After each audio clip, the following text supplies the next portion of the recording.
Thanks to President Trump, a ceasefire was signed in Egypt to stop the violence in Gaza and to free the hostages. And yet new videos now show Hamas executing 7 men who were accused of working with Israel. Once again, just revealing the brutality of that group. And Hamas actually confirmed the video that has been seen as they're trying to tighten control of the area.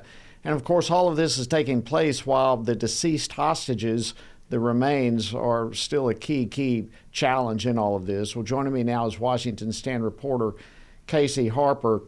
Casey, give us the latest. What's unfolding in the Middle East as of now?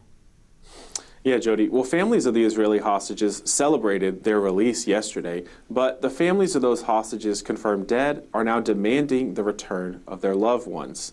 So in a letter to the U.S. Special Envoy, the families urged that maximum pressure be put on Hamas to fulfill the ceasefire deal.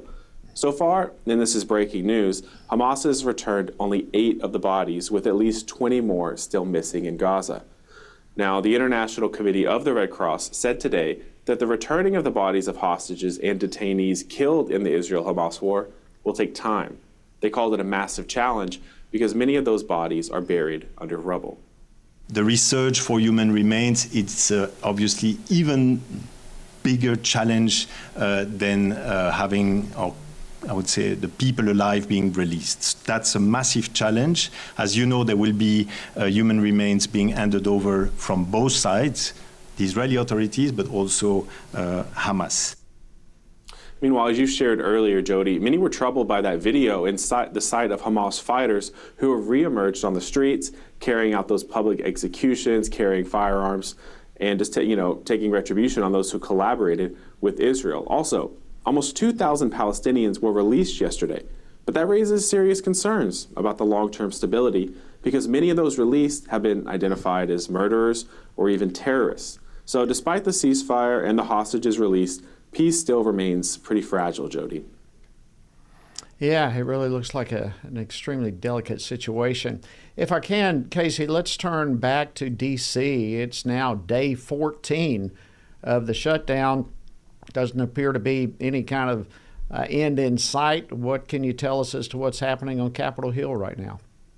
That's right, Jody. Well, the Senate is set to vote for the 8th time on a bill to reopen the government, but it's expected to fail once again as Democrats continue pushing for their spending demands. Now, House Speaker Mike Johnson, he's kept the House in recess, and he says there's no reason to return until the Senate acts. Now, earlier today at the White House, President Trump, he blamed the Democrats and their woke policies for this shutdown during a meeting with Argentina's president. Schumer's a weakened politician. I mean, he's going to finish his career as a failed politician. He's a failed politician. He's allowed the radical left to take over the Democrat Party.